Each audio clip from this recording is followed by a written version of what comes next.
Good morning to the participants in Italy. I'm very glad to welcome all of you to this webinar organized by the Italian Embassy on the challenges that Korea might face on the post-COVID-19 scenario.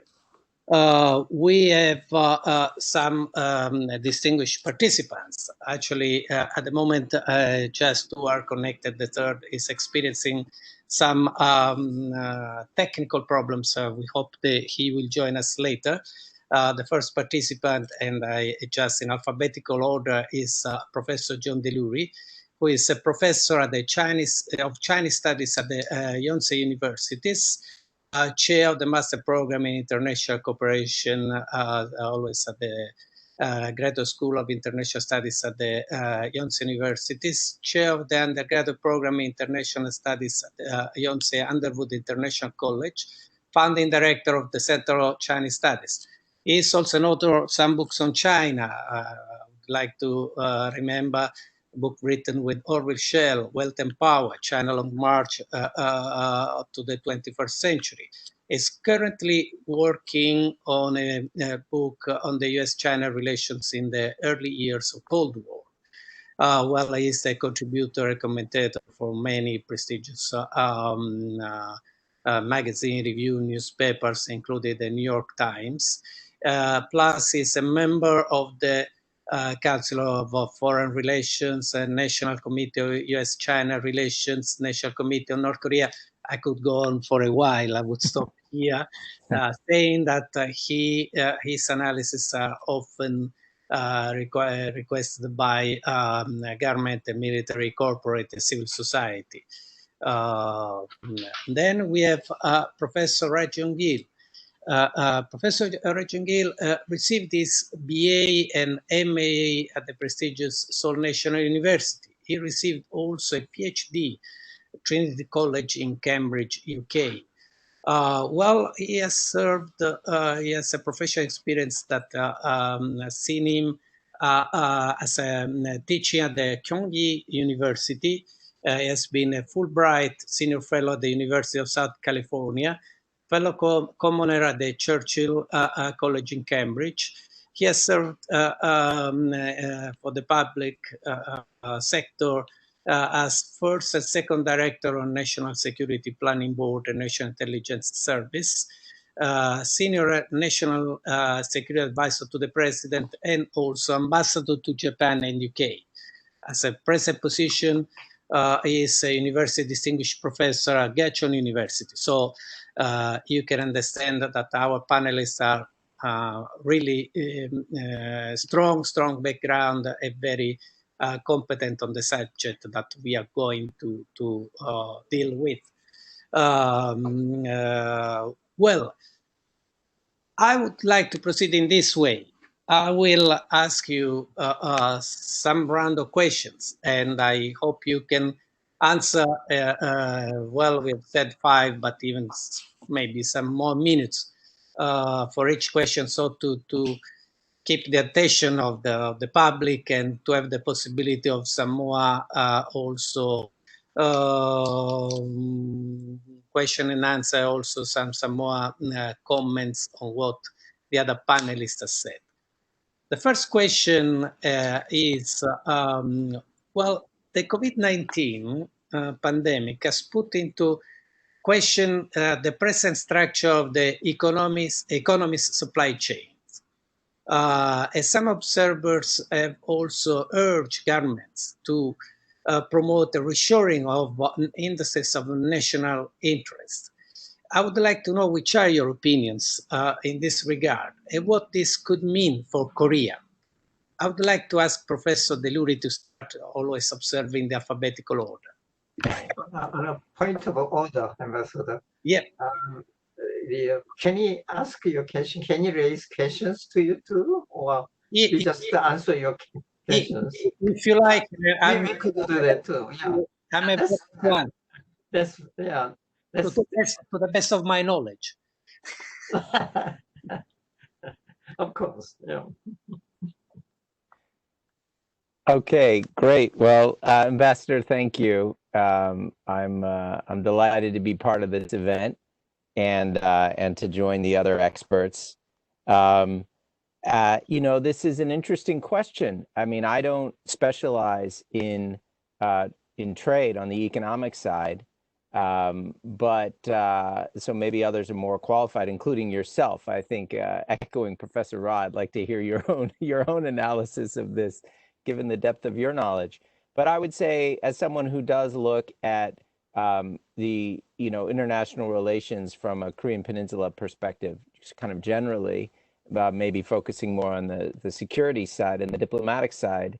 When we look at sort of, I think this is the question that everyone is asking is, what is this pandemic doing to the trends, to the geopolitical trends that were in place, prior to the world being sort of turned upside down in December and January of this year? And is it, the kind of 100,000 question is it accelerating trends that we saw? Is it having a neutral effect? Is it even reversing some of those trends? And if we look at that in the context that you pose of, the structure of economic interactions, and in terms of South Korea, I think it's worth reminding ourselves, what was happening prior to January. So sort of mentally rewinding the clock to December of last year. And I mean, one key trend is that South Korea for some time had been working very hard, maybe quietly, trying not to draw too much attention to it, but working very hard to mitigate the risks of being so dependent on China, but also on the United States and on essentially the U.S.-China relationship. And if you just look at the crude trade statistics and investment flow, South Korea was one of the most vulnerable economies in the world to a trend that we all saw happening, what the Americans call strategic competition with China. And so that would explain some of the more interesting developments that were happening. Like, I think the most prominent one was a very concerted effort on the part of South Korean companies, but also, at an organized level with the support of the South Korean government, the so-called New Southern Policy, and in terms of a bilateral relationship, the most important was what was happening between South Korea and Vietnam in working very hard, South Korea working very hard, to some extent by necessity, to deepen the trade relationships with ASEAN countries. And the most successful example was with Vietnam.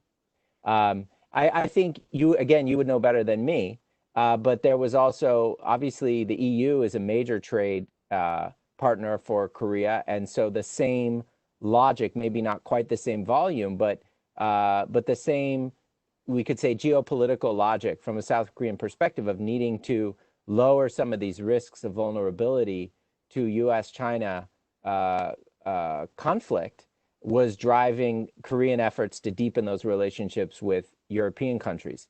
And I think we actually see some of, in terms of how is the pandemic affecting this, I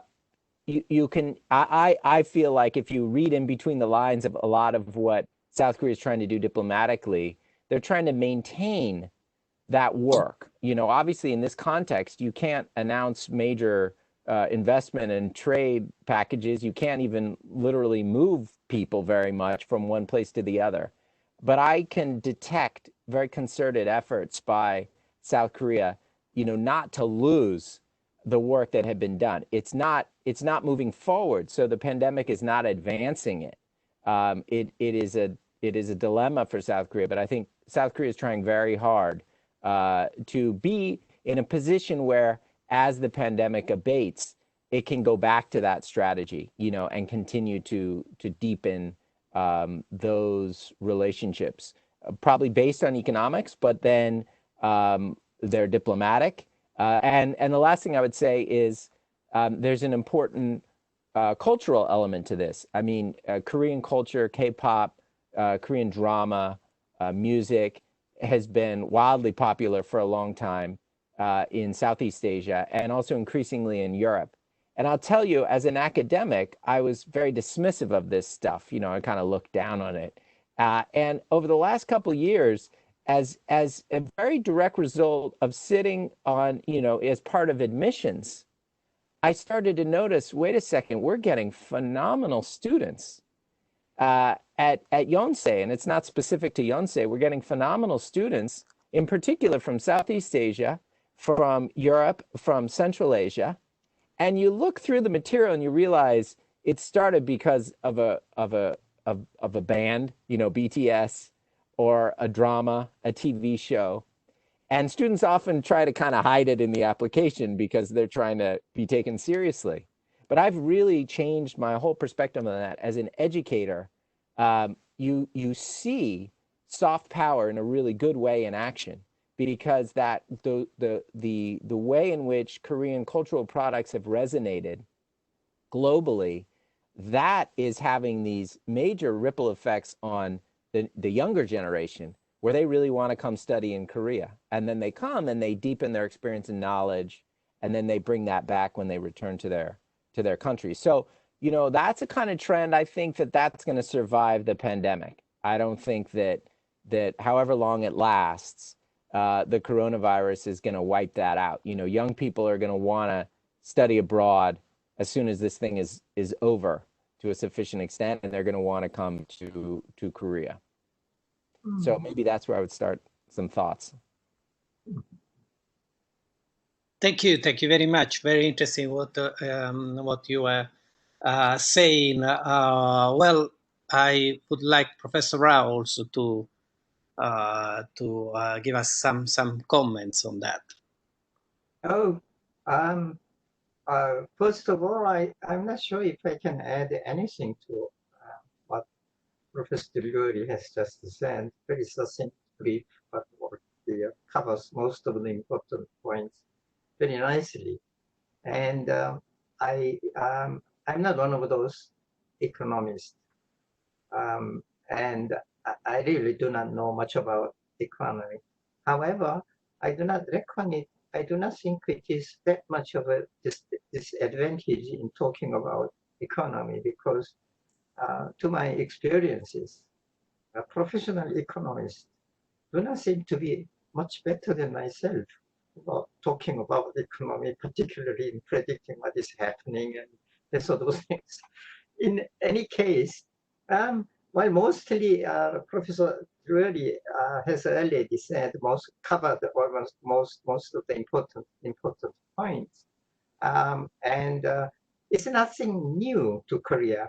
Of course, coronavirus is a big sort of turning point, and it's a big problem, and we do not know when and how we'll be able to sort of place it back behind us. So it depends. There is a problem of time span, how long it will take, and what is going to happen in the meantime.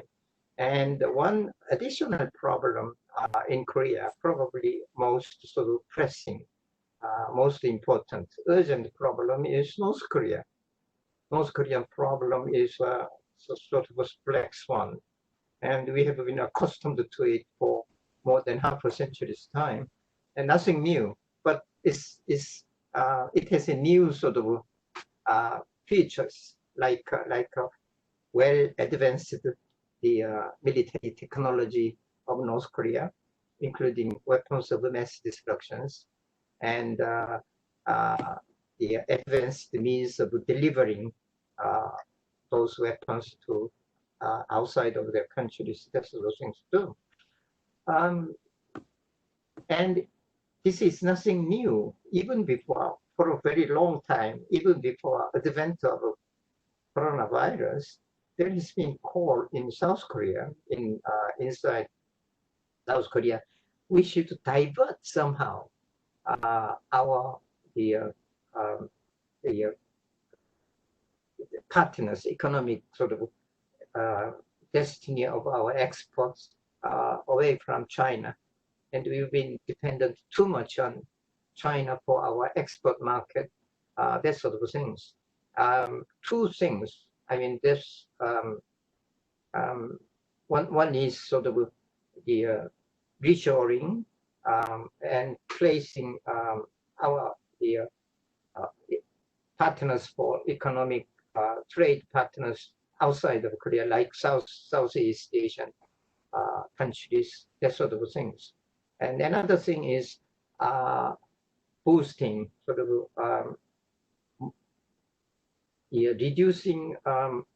reducing the burden of export, which has been with Korean basic problem of Korean economy since 1970s, is that we are dependent upon too much on export, and there has been called for that for a very long time without any good answers to that. So the problem is nothing new, but we'll be able to manage it somehow, because we have faced much worse situation in the past, came through that with a certain extent of success, and I have a tremendous trust in the Korean capacity of ingenuousness, creativity, and fighting spirits. So it's okay. One sort of caveat is how do we sort of address these new challenges? Sort of, well, challenges has been there for a very long time, but it is a new phase now, and how we deal with that. And another thing, instability of Washington, something beyond our ability to manage is sort of strange sort of leadership at the top in Washington, and that we do not know how to deal with that. But somehow we'll manage. But can I raise just one question to you, Ambassador? I was in Italy after a long interval the year before last, and I had this fortune of staying there for a week, not just a couple of days. And throughout my visit in Italy, I've seen such a big presence of China in Italy, which I had known that, but the scale of a presence was a bit sort of impressive. And how are you going to deal with that in case the rivalry, competition, and even struggle for hegemony heightens between U.S. and China? Thank you very much, Professor. I will answer your question. First of all, let me say that I concur with what has been said.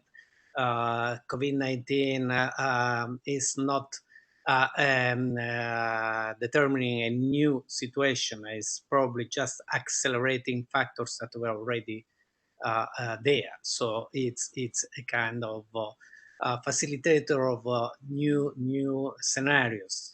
Second thing, the question I know very well. No one of us here is an economist, but in this case, I think geoeconomics quite overlaps with geopolitics.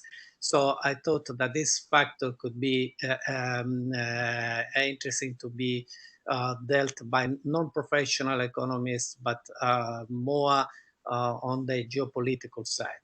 On the third point you are mentioning, of course, power like Italy and Korea, we always hope that the international scenario would not be the one that leads to particular heightened tensions. Exporting countries like Korea, but also Italy, thrive when there is a sort of relaxed international scenario, not fraught with tensions or possibility of divisions. Italy has a a strong relation with China. Let's not forget that one of the Italian, can I say, most known person is Marco Polo. So we have a long tradition of dealing with China. And Matteo Ricci, don't forget the great, another great Italian. I could quote many, Matteo Ricci or Jesuit painter Castiglione. It's an impressive list. Yeah, I could go on and on, but I will stop here. And of course, Italy has very good trade relation with China, and we hope that the post-COVID-19 situation could find a solution and controversies that at the moment we are experiencing, we are seeing. And, of course, this is a period of difficulty. So problems that were not that urgent to deal with, now they're becoming more urgent. So, of course, we hope that not only Italy, but the European Union could also work as a facilitator of international scenario in which, especially, but this will lead me to the third question, which kind of new multilateralism we could have, but if you don't mind, we will. Oh, yes, of course. Yes, I'll try to respond to that. But before that, could I ask you two questions? Right. One is very simple. Did Marco Polo bring back spaghetti from China? That's first question. So second question is probably a little more important, is that what if Washington pushes this idea of decoupling or EPN sort of things? How the Italy would or European Union would respond to that? That's, very much relevant to Korea too. Right. On the first question, this is a long-standing argument between myself and my wife, who is Chinese. So we are opposite views about. This is being recorded, Ambassador. We should remind you. In the heat of the moment, don't say something you'll regret later. Let's say that we agree to disagree. Very diplomatic. We've been arguing about that for a very long time in Korea too. Yeah. So on the second issue, while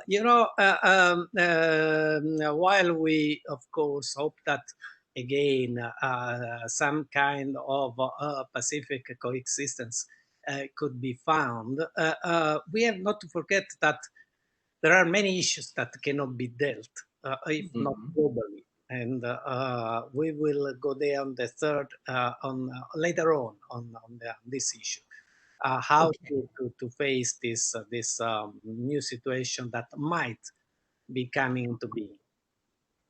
Yes, first of all, is decoupling possible? The idea of decoupling or creating new exchange network. The so-called value network, excluding China, would it be possible? Is it feasible? Well, this is exactly the second question I was going to ask, saying that now globalization is put in doubt by many experts, at least globalization as we have known so far. So I would like to ask you what you think about again, which could be the impact on Korea. Talking just also about what you were just starting to say, to elaborate. Yeah. If you want to basic predicament of Korea is well known. We are dependent very much on both China and the United States. But however, first of all, I do not believe, just may I venture my own the opinion about decoupling on the economic prosperity network, etc.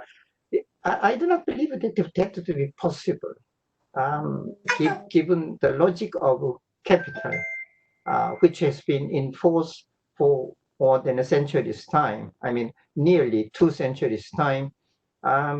I do not believe it will be possible. And given the international relations, basic predicament of international relations, not only in economy, but also in culture, as Professor Delury just mentioned, culture and the technology, science, etc. I do not believe it will be possible, even for a superpower like America, to cut off completely relations with China or countries close to China, and create own sort of a network of exchanges isolating China. I do not believe that will be possible.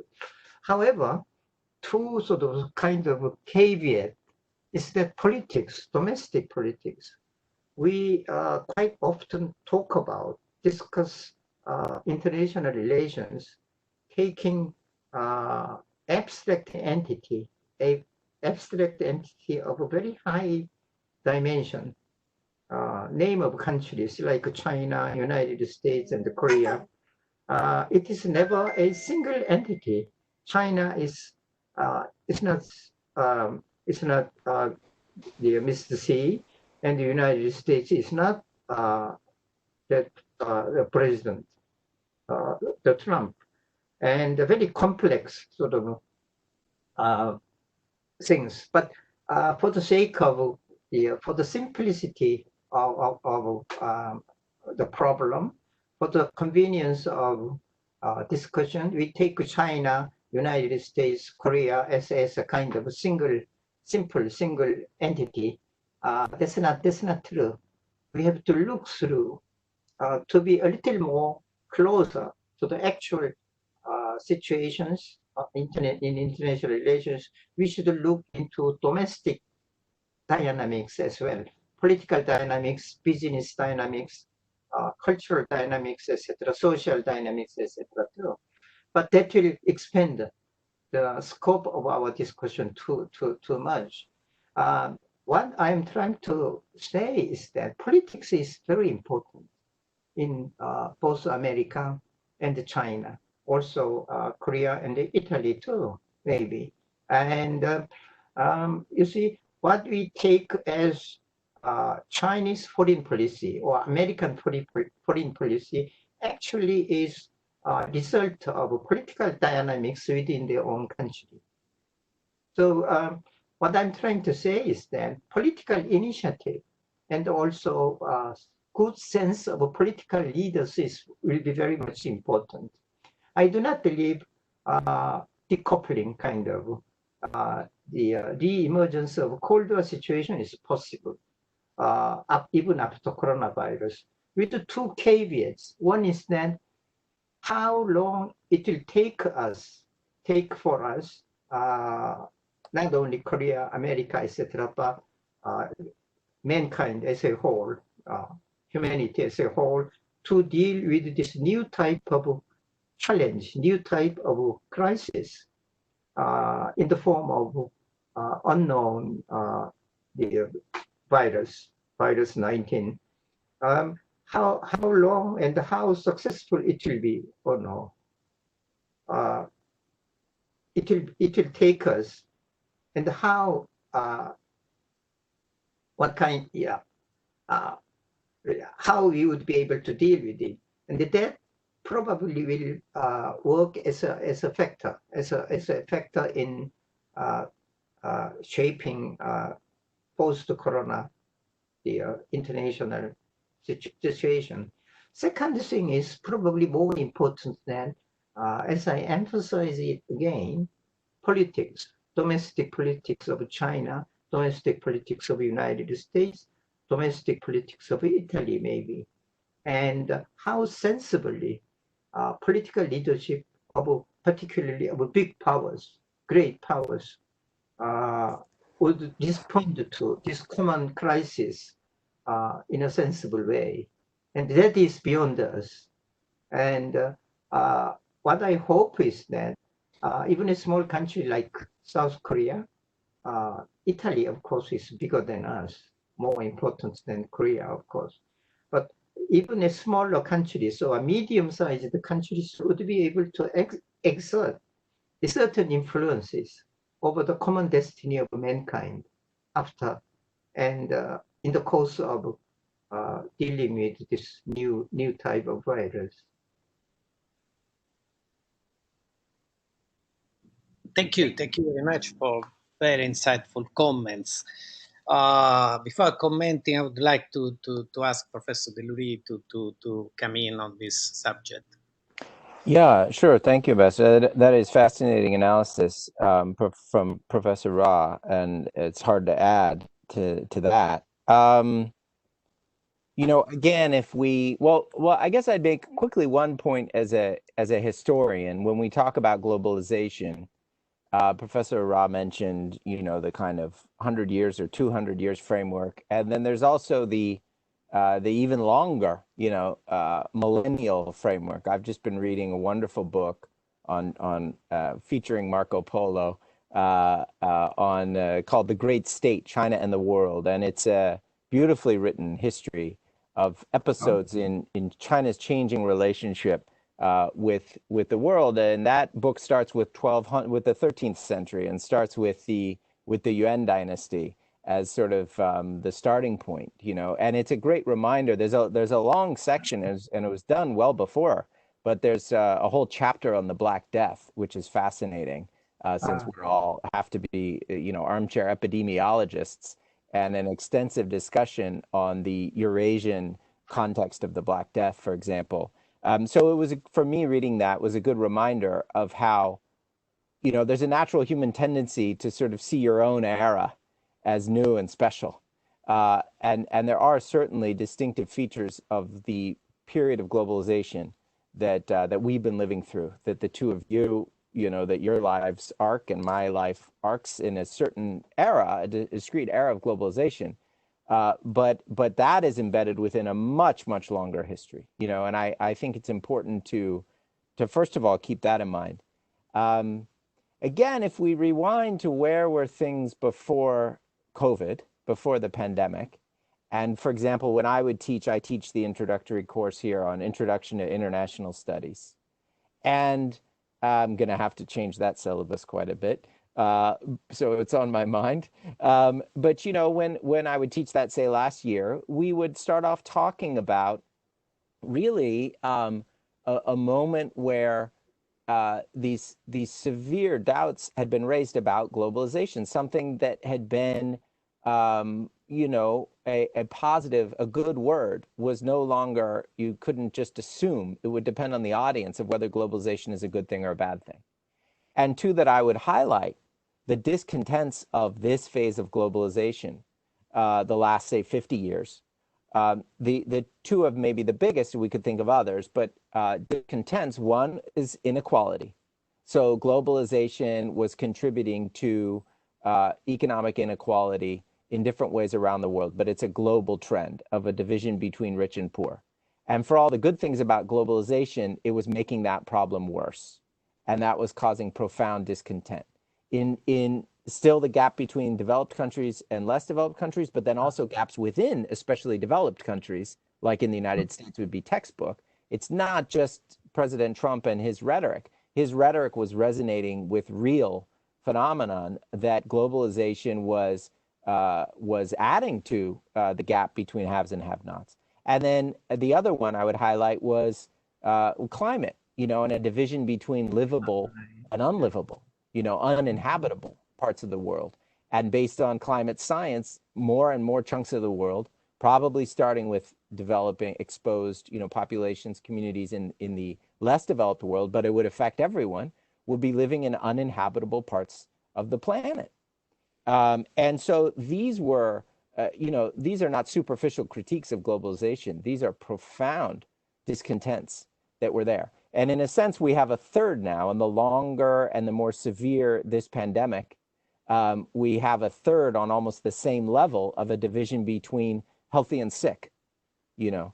And the problem of public health, which is a global problem, is sort of another third profound discontent that's arising. And so I think now Korea, you asked about Korea, Ambassador, and maybe Professor Ra wants to disagree, but Korea is almost a poster child of enjoying the benefits of this, say, 50 years of globalization. If you start from 1970 until now, on most indicators, you know, Korea has just done extraordinarily well, from still, even in 1970, poorer than North Korea, a poor country, to now, you know, if Korea were in Europe, they'd be actually just behind you, just behind Italy. And now that the UK is out, you know, Korea would be the fourth most populous and wealthiest country in Europe. So, you know, Korea does not suffer the problems of inequality, the intensity of that problem, for various reasons. Korea has environmental concerns, for sure. Air quality has been declining, but not severe problems with climate, though everyone would be affected by climate. So my point is, Korea has been sort of buffered from a lot of these issues. And so in a way, you know, it's behind the curve, where many other parts of the world who have not benefited as much, these discontents have been welling up, if not exploding. The election of Trump, Brexit would be two of the most dramatic examples. And so, you know, I think the question for the not just years, but decade and decades to come is, where does this process of globalization go? Globalization is not going to stop. No. Decoupling is illusory. I mean, that's not a real, you know, that can be a good campaign slogan, but that goes too much defies a trend of history that's literally millennia old. So, but that said, the kind of globalization that we've seen, say, over the last 50 years, probably is going through a profound change. I mean, I think in that level, and I do think that this strange kind of global pause, you know, that explains why we're talking to one another through these computers instead of meeting in person, is going to be, you know, when historians look back, this will be a profound moment, because there's reflection is happening all over the world about when normality resumes, we have to address these issues that were there. We have to address inequality. We have to address sustainability, you know, and I have some faith that the world, maybe led by countries like middle power types of countries who are not caught up in the excitement of great power competition, will provide the leadership for whatever that new phase of globalization is that emerges. I raise this question. Probably one of the most important sort of issue, whether after coronavirus or not, is a competition or sort of struggle between United States and China. Is it inevitable? Is there any sort of kind of inevitability in that? Or is it just a function of domestic politics? The presidential election in Washington and monopoly of power in of a Communist Party in China, that sort of things. Any sort of, you know, is there inevitability? Is there any chance of two big countries cooperating with one another to address common problems of mankind, not only security, but also the other issues which you raised right now? I mean, maybe I could share some thoughts, Ambassador, and then we can hear from you and Professor Ra himself. I mean, in my view, Professor Ra, you know, looking at the United States, I think there's two views, fairly discrete, you know, two philosophies even, ways of looking at China. I mean, on the one hand, there's been a whole shift. I mean, and there is a so-called new consensus that is among liberals and conservatives, Democrats and Republicans, Trump people, all the way to Bernie people, probably Bernie Sanders people, the whole spectrum has shifted to a more negative view of China, to a sense that China has gone in a direction under Xi Jinping that we sort of didn't expect, and that the human rights abuses are worse, and as China becomes more powerful, its influence is increasingly negative. So that's a fairly common sentiment.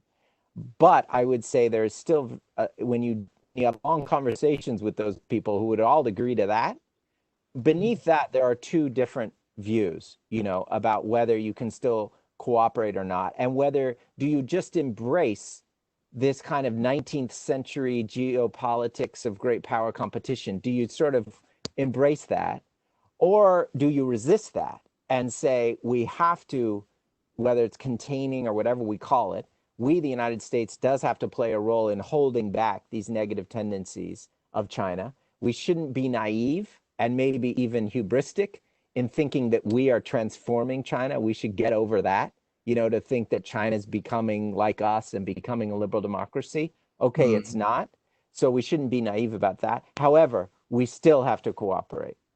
For example, on climate. When it comes to climate, you have to get over all that stuff and figure out a way to cooperate with China on climate. And so, I think a lot does hinge in the near term on the results of the November election. If Joe Biden wins, you're going to have people who come in and they're going to sound pretty tough, in some ways similar to the current administration on China, but then they're going to want to go talk, and they're going to want to find serious ways to cooperate where cooperation is possible. And they're not interested in the 19th century, that doesn't excite them.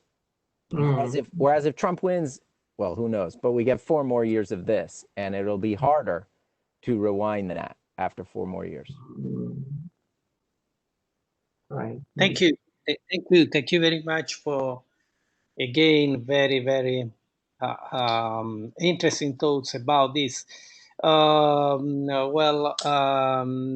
Yes, already some issues of the what will be the third question have been already raised. That is, which kind of new multilateralism might emerge in this scenario.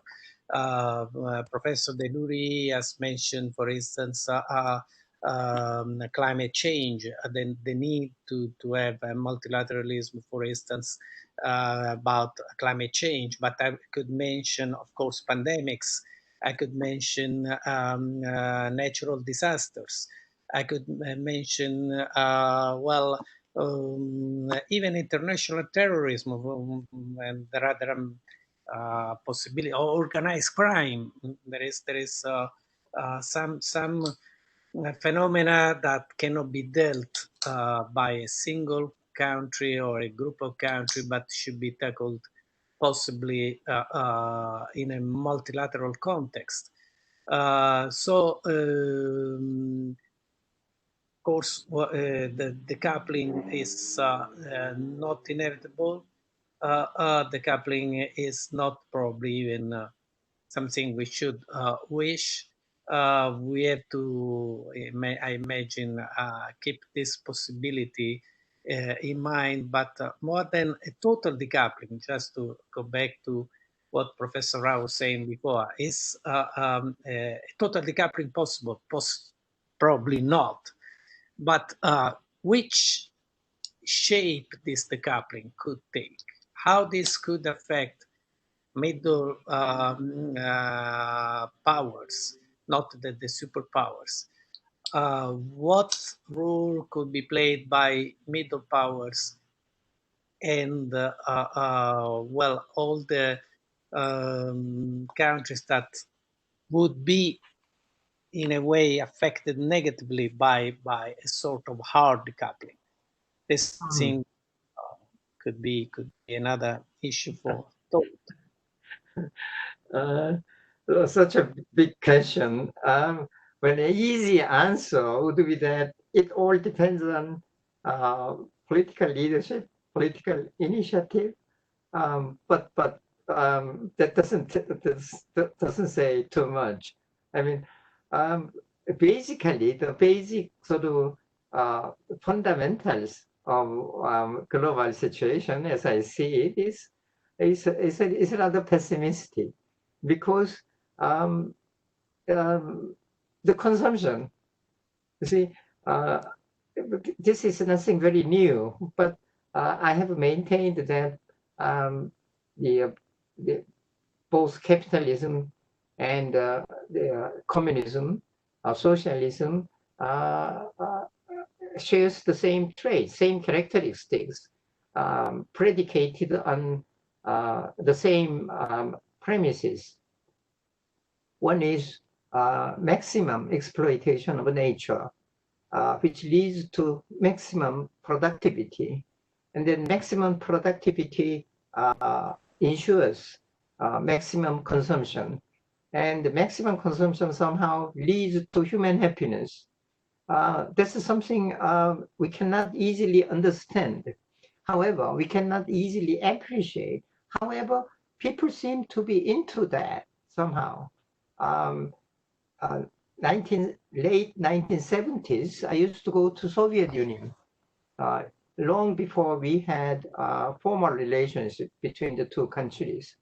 The Korean government at that time was trying to explore possibilities of exploiting some relations with the Soviet Union at that time, as Korean economy is becoming more and more increasingly more internationalized at that time. So the easiest thing was for academics like myself to go to the Soviet Union to participate in international conferences.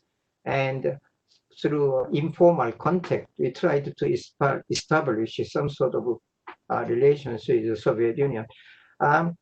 What I noticed in Soviet Union was exactly the same phenomenon as prevalent in Western society, consumerism. Not only that they lack consumer goods, but the culture of consumerism was already there. My report to my informal sort of report to back in my own country was that Soviet Union wouldn't be able to survive for very long, given the consumerism, the trend of consumerism and the consumer culture, basically consumer culture in their own country, which is not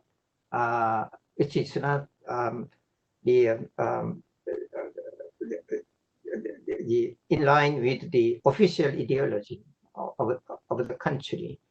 And you see, Ambassador has rightly, and also Professor Delury rightly pointed out the most important basic problem facing mankind, like destruction of our environmental atmosphere, environmental sort of circumstances. And I do not see an easy way out of there. How we can combine, how we can change or revise popular expectation for higher level of consumerism with our sort of idea of controlling this, the devastation or sort of exploitation, higher degree of exploitation of our natural world. I do not know. Unless we revert to Gandhism, what I call Gandhism is completely is an opposite of both communism and capitalism. Minimum exploitation of nature, minimum level of productivity, minimum consumption. But I do not know that is feasible. I mean, good idea, I think. But I think there is a little sort of a movement growing in Western Europe, I think. Less consumption. We try to sort of reduce our level of consumption as much as possible. But is it probably this is too insignificant in controlling the very strong trend toward more production, a greater level of productivity and greater level of consumption as people expect that. Once, it's a funny idea. Once I gave a talk in Washington about how to how to address this problem of North Korea. It's a very idiosyncratic kind of nature. North Korea failed in almost everything. Democratization, not only liberalization, but also giving proper means of sort of livelihood to its own people. But it's a very strong military power. How do we address that? And I think the basic point of my lecture was there is a good chance of North Korea to find this respectable, very good sort of position in the community of the world, the global world. That is, it becomes the first country which can employ a sort of Gandhism in their own country, because the level of consumption is not that high in Korea, in North Korea, and the popular expectation of consumption probably is not that high in North Korea, and it has not developed by a very high level of industrialization in the country, except for military field. So it can experiment with the minimum level of production, minimum level of consumption, etc., etc. And after the talk, I was invited to contribute an article to 38 North. Mr. Joel asked me to contribute an article. It's published, and that's the sort of yeah, but that's not very realistic, is it? So. Well, yeah, thank you very much for this again interesting remark, Professor Delury. If you want to some remarks, and then we are going to listen to some question from the other participants that we have at this webinar. Okay, great. I'll try to keep it short. I will, and you cut me off, Ambassador. That was so fascinating to listen to Professor Ra. I've got my copy of the autobiography of Gandhi staring at me on the bookshelf over there. And as a teenager, went through my own Gandhian moment, you know, to the horror of my mom, my poor mom, who got home one day and I had given all my clothes away because I had read Gandhi and decided it was all useless. So, but I'm kidding, but I'm not kidding. I mean, I think that he's right, and I would add a third element. I mean, first of all, I think it's very possible that what we're going through with this pandemic, and it's really, if we step back, it's just extraordinary the way our daily lives have changed. You know, we kind of expect we're going back to normal, and so but it may not. And in my view, this is just a dry run for climate change. These are very small changes to our lifestyles and our ways of thinking that have been forced on us by the pandemic. And the implications of climate science make these changes cosmetic, you know, and trivial. And if that's correct, then I completely agree with Professor Ra. It sounds futuristic, but the most basic isms that kind of guide how we understand the world, capitalism, socialism, they look equally incapable of allowing us to deal with the problems. And the third one I would add, and then I promise not to go on, is nationalism. You know, I mean, the modern nation state is also a creation of history, a lot of it 19th century history. I don't know, maybe it would upset you, Ambassador, but I always tell my students, you know, Italy, it's only 19th century. America barely squeaked in the 18th century. Korea's what? The earliest 1919, right? And so you wanted to say something. I don't know. Absolutely true. Okay, good. I didn't want to cause an incident. So nationalism is but it's kind of, our nationalisms, you know, are religious to us. They're so deeply, we're raised with these things, you know, from as children, and yet these are functions of modern history that they create actually the problems that we can't conceive of climate change and the changes that we have to make, because when it comes to the negotiation, it's China against the United States with Korea somewhere in the middle and all this makes no sense. The structure of climate negotiations make no sense because they're being done by nation states, which are meaningless when it comes to the problem. They're not up to the task of the kind of change that has to happen to really deal with it. So I do think that these things could come much more quickly than we expect, just like no one predicted that we would all be using this WebEx, to have this conversation and all the other changes in our lives. And I think we could be in for much more profound transformation of our lives. Thank you very much. Thank you very much. Well, I have some very interesting questions that I would like to read you. I don't know how much time you have still to spend, because they're very deep and thoughtful question. The first one is from Professor Vincenza D'Urso, commenting on what Professor Delury said, is yes, K-pop and in general the Korean wave, Hallyu, it's a factor in the choice of Korean universities, but let's not forget that Korean universities rank very, very high in the university rankings. So there is an attraction factor that is, let's say, complements. Hallyu complements the prestige that Korean university have been able to get in the last decades. And again, this adds to what we can define the incredible rise of Republic of Korea. I would like to remember that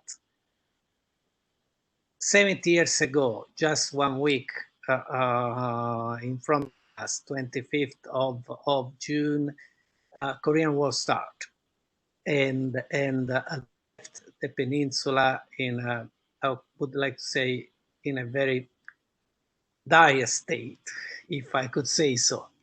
And after 70 years, we see what is now Republic of Korea. And the university are part of the success of Republic of Korea. So the attractiveness of the university is due also to the hard work done by Korean university themselves. Well, you've got two professors at Korean universities on the line, so we're no one's going to object to that. We appreciate the comment, right, Professor Ra? I think that's music to our ears. Yeah, well, I spent most of my life in academia, universities. I started the academic sort of academic work 65. Probably long before you were born. Since then, I've been sort of in universities in Korea. One of the greatest changes I noticed is that the number of foreign students in our university. I'm sorry to say that I'm not all that optimistic about, I'm not all that eulogistic about a standard of Korean higher education. I have lots of complaints. However, one big change is the number of foreign students, which we couldn't have guessed 20 years ago, or even 10 years ago, or no, 20 years ago. And in our long history of association with China, for instance, we never had that much of Chinese students in our own country. We used to, since starting from Tang Dynasty, Silla Dynasty, both Japan and Korea used to send our students to China to learn sort of higher scholarships, the culture, etc., etc. And after my retirement, formal retirement from the lectureship, professorship, I have been in like what the special student, a special professor. I mean, university distinguished professor, good title in both Hanyang University and Kachan University. And I noticed mostly I was giving lectures on giving class of foreign students, and exactly on that particular point of Korean culture. Once I gave as a topic of end of the term exam, what do you think about Korean current, Hallyu? Is it soft power of Korea, or is it just a part of commercialism? And somehow, beyond my expectation, students took such an interest in the topic. Of course, I was teaching them international relations and North Korea, etc., inter-Korean relations, etc. But you see, more than any topic of my lectures, the students took such an enthusiasm in that topic. And once the exam was over, they wanted to discuss it. So we devoted one class to that problem. And then there is a heated discussions. And then ultimately, they asked, they sort of returned that question to me. Professor, do you think it can be a soft power of Korea, or is it just a commercialism? And I said, how do I know? I don't know. I have no correct answer for that. And that was my standard question. I still do not know. But this is something beyond my expectation. And there are so many students coming from overseas. Their main interest was neither economy or politics, North Korea, etc., but Hallyu. It was originally they were inspired. They were sort of took the interest in Korea because of Hallyu, not because of its economy, job chances, or whatever. And that's a mystery to me. Why Korea has become so sort of influential somehow, an export of commercial, the export of cultural production outside of their country, and Korean drama, etc., are so much popular, not only in China, Japan, but also in Middle Eastern countries, Southeast Asian countries, etc., even Central Asian countries. I was often asked that question when I was ambassador in Japan.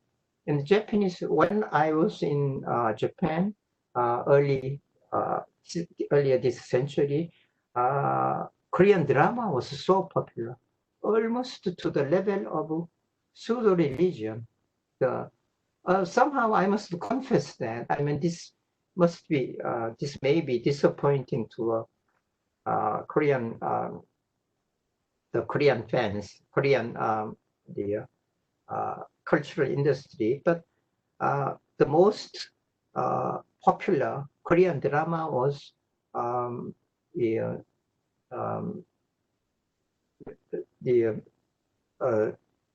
Winter Sonata. Have you seen that? Winter Sonata? You mean, frankly, it's a series of drama. I tried to watch that because it's so popular in Japan, almost religious. Some Japanese professed that it had curing medical impact on them.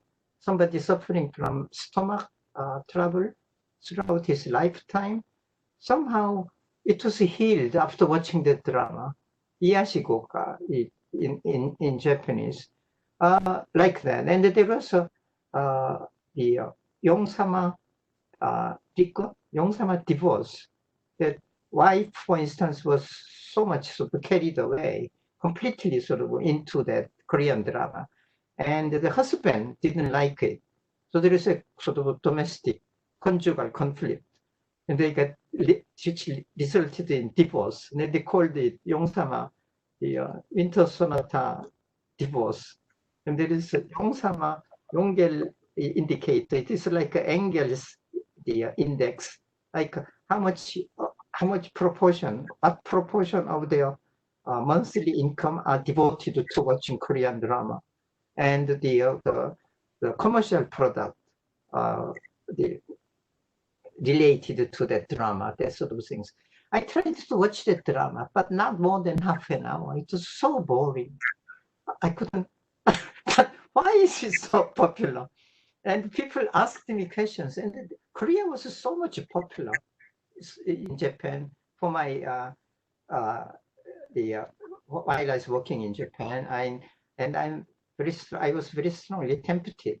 The good relations between the two countries, overcoming historical sort of antipathy, etc., all due to very proficient, very competent ambassador. But I did sort of resist that temptation. It was all because of a Korean drama, which I couldn't watch more than half an hour. And some of my Japanese friends, journalists, scholars, etc., asked me why Korean Hallyu, Korean current, became so popular and so sort of popular throughout the world. And one of their favorite comment was that it was because of universal military service somehow. Korean youth all go to the military services, and they came back with sort of very strong motivations, which they don't have in Japan.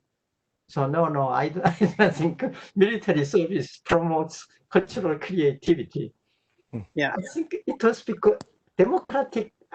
My own guess. I do not have any proof to prove that, evidence to prove this. My hypothesis, but that I ascribe the popularity of productivity of Korean computer, the Korean cultural product is based upon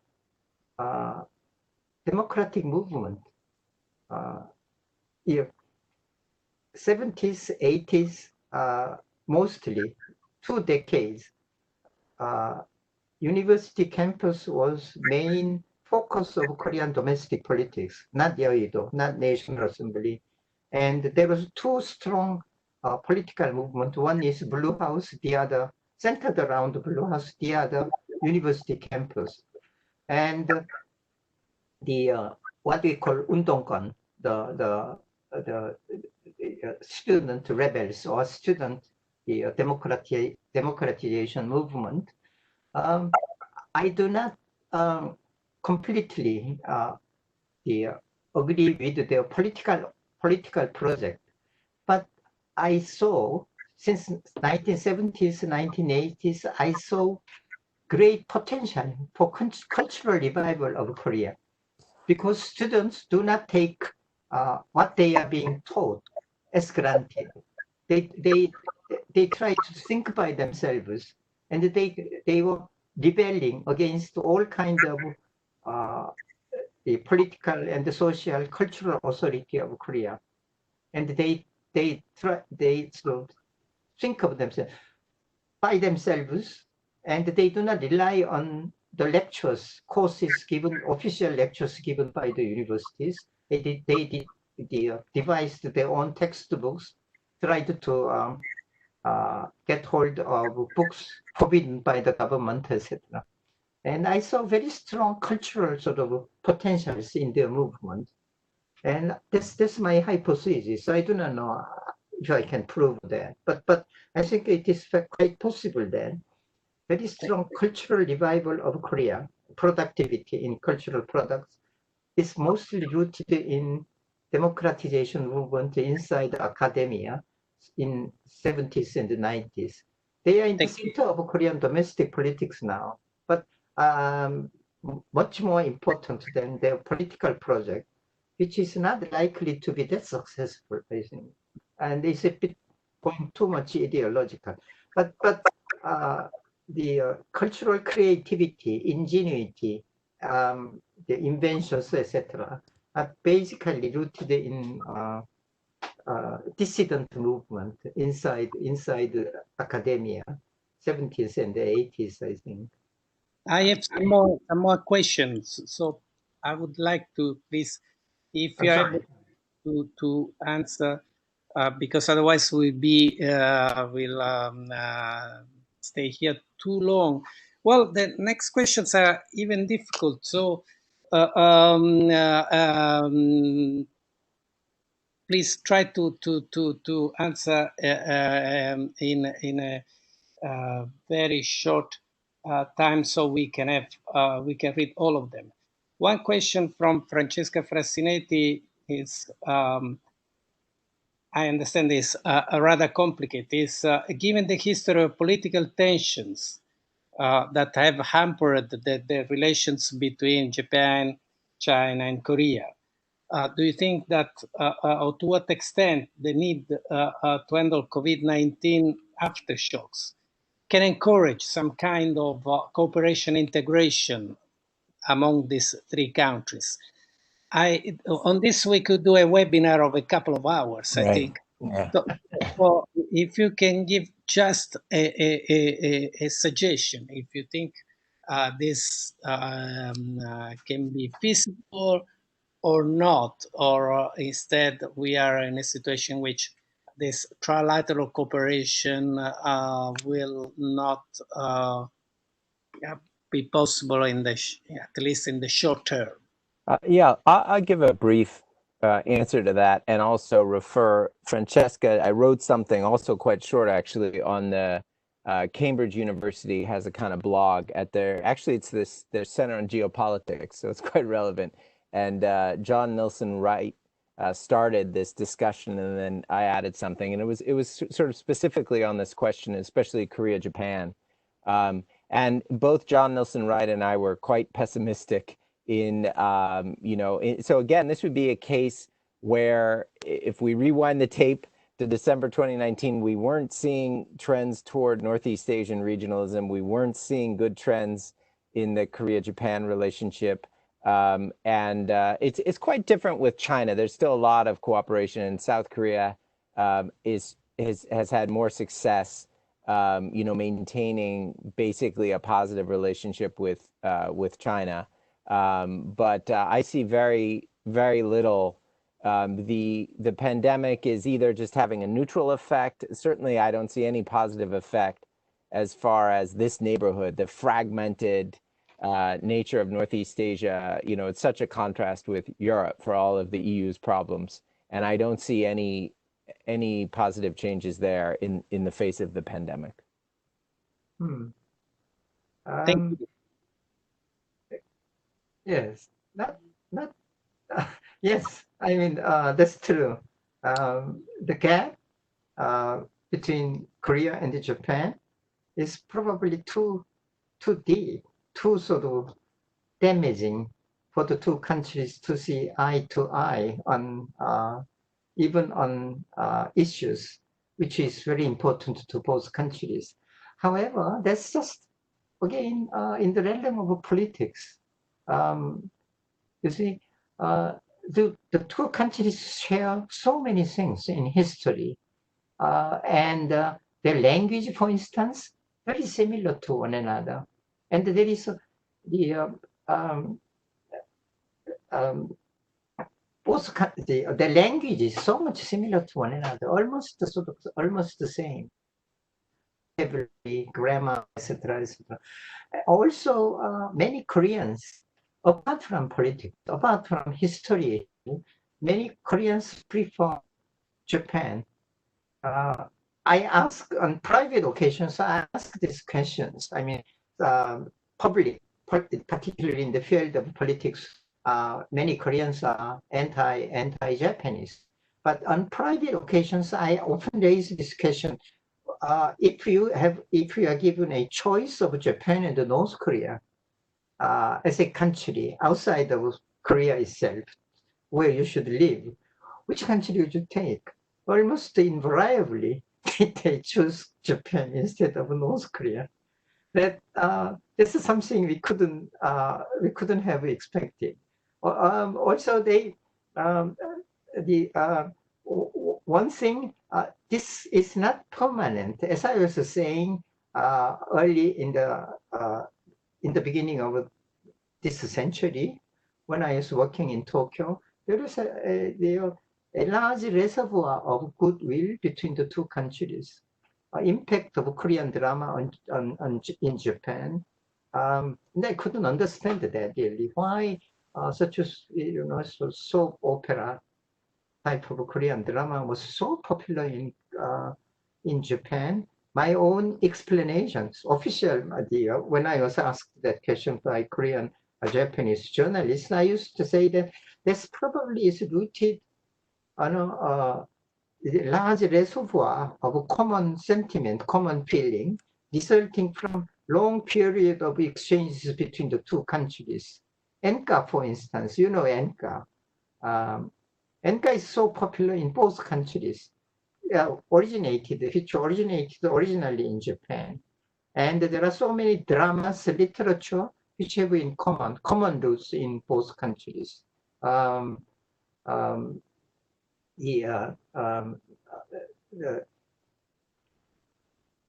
Kinshik Yasha, it's originally American drama, but it's almost a national drama in Korea. Changhanmong, do you know that? It's the original. Do you have time? I'm sorry. I know I'm very talkative. Talks a little too much. If I'm given 5 minutes, one example, the national drama of Changhanmong. Changhanmong is maybe you know that already. Konshiki Yasha is a Japanese drama. Origin is American drama. It's very simple plot. Is that a lady, very charming lady, betrays his original lover and chooses a wealthier, rich man as her partner, and she lives happily. The drama was adopted by the Japan and became a tragic drama. Konshiki Yasha is the same story, same plot, but then the lady commits suicide after betraying his original lover, and the drama came to Korea, and it becomes a happy ending, but it's not the same as American drama. The lady betrays, leaves her original lover, and chooses a wealthy man, rich man, for her partner. But it's not because of the money, unlike American lady. That's because her father owes lots of money to the rich man. So to help her father, she sort of sacrifices herself and goes to the rich man. But then they are ultimately reunited. This sort of my own explanation about popularity of Korean cultural products in Japan was that because of the common sentiment we share so much, that's separate from political issues, the historical issues. And another thing is that when I was ambassador, I helped to start a foundation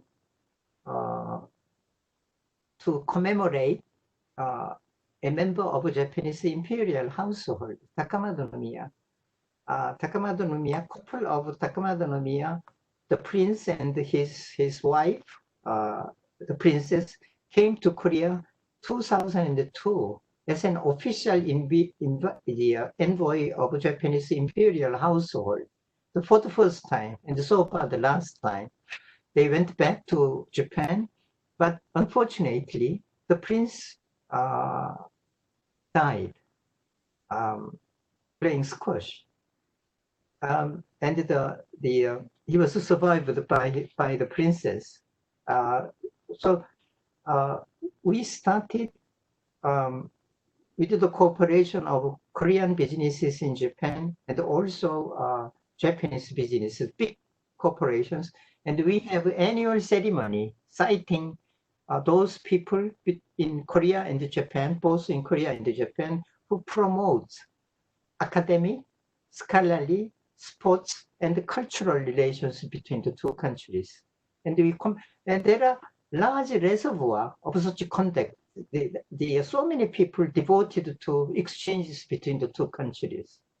Okay, if I'm given just 1 more minute, I'll tell you about the project I'm promoting. That is, I am organizing an international conference of three countries, China, Japan, and Korea, to create a kind of cultural community in Northeast Asia based upon the common cultural heritage among three countries. The three countries, basically based upon Chinese characters. Even through modernization, process of modernization, Chinese characters played such an important role. And it was mostly thanks to Japanese scholars who interpreted, translated modern concept, industrial, economic, political concept into something we can easily understand in Chinese characters. That Chinese characters were instrumental in doing that. And I think that contributes greatly, positive contribution for us to understand the European, the West, modern concept. Without Chinese characters, that wouldn't have been that easy. I'm trying to China resent American presence and the influences in this region. That's all because we have not been able to deal with our common problems, face our common problems with the United States or without United States. We should be able to deal with our own problems by ourselves. That's of course a long shot. That's a long dream. But I think that's not completely impossible. The three countries to deal with the common problems we face in a common project. If you proceed, if you put up with me, I will keep on talking for another hour. So I'll stop here. Thank you very much. Also because this leaves us some long-term optimism, at least on this. Sorry. There is time for the last question. I have a question from, and I'm sorry for the other question that I'm not going to read, but time is becoming very, very late. The last question is, it's been said that decoupling probably is not possible. But there will be some, let's say, aftermath of the COVID-19 situation and some restructuring of the supply chain. So, how this will affect the strategies of Korea and Italy? Well, of course, for Italy, I should answer myself. For Korea, you see some kind of adjustment or some kind for business and for other general relations with China and United States. Well, I should defer to the opinion of Professor Delury. Probably I've spoken too much. So Professor Delury, probably you know much better than I do about. Well, I'm afraid this is not really my forte as well. And it was funny when Professor Ross said how our guesses are as good as the economists. I'm sure they feel that way when they hear what analysts of politics predict and say.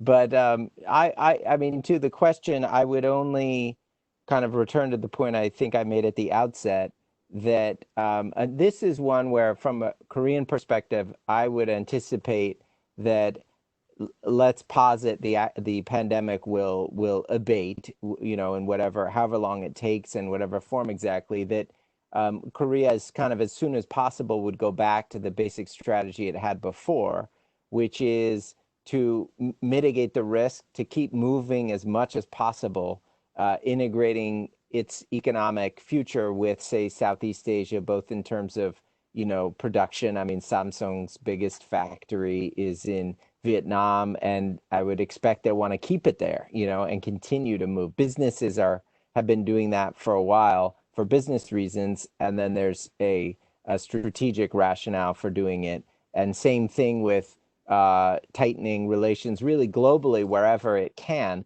But that's not, that again, Korea would very much resist the paradigm of decoupling, and probably because of the history I talked about, where South Korea's benefited so well from this, there's going to be a lot of resistance, to really giving up the status quo. So I think the effort by Korea would be to keep adjusting, but not, for example, choose China or the United States. Right. The strategy is always going to be, it's critical that we have a good economic relationship with China. It's critical we have a good economic relationship with the United States. Even Japan, to echo some of what Professor Ra was saying, despite the very negative turn for quite a while now in the relationship, still there's a lot of trade and there's a lot of investment, that continues to go, and Korea would keep doing that. So that would be my 2 cents on that question. Thank you very much. Well, I thank again Professor Delury, Professor Ra, on this issue. I would like to add that, well, the reason also of this webinar is that there are some similarities between Italy and Korea. More or less the same population, more or less same GDP, more or less same GDP per capita. Well, we have a slight advantage. Our northern neighbors are easier than South Korea. We don't have North Korea there. So we don't have to worry about our northern neighbors. But also to say that for this reason, a partnership between Italy and Korea, that happens already in many situations. For instance, we are very close at the United Nations. We are quite close in other international fora, should be further developed. Because in a way we have a similar situation. We are exporting countries. We thrive in a context of not tensions or superpowers competition. We benefit from a kind of environment that can allow us to exploit the same thing that Professor Ra was saying, our ingenuity, our creativity, because of course also in Italy the creative component of our industry is very strong. But this is better developed in a can I say peaceful scenario, more than a scenario of heightened competition. With this, I think we have taken all the time that we have scheduled to even a little bit more. We have scheduled to put into this webinar. Again, thank you very much, Professor Ra. Thank you very much, Professor Delury, and I hope to see you soon. Thank you to all. And Thank you very much. Arrivederci. Arrivederci. Thank you very much, Ambassador. Thank you very much, Professor Delury. Thank you to both, and to all the listeners out there, including, I think, a couple students. Good to see everyone.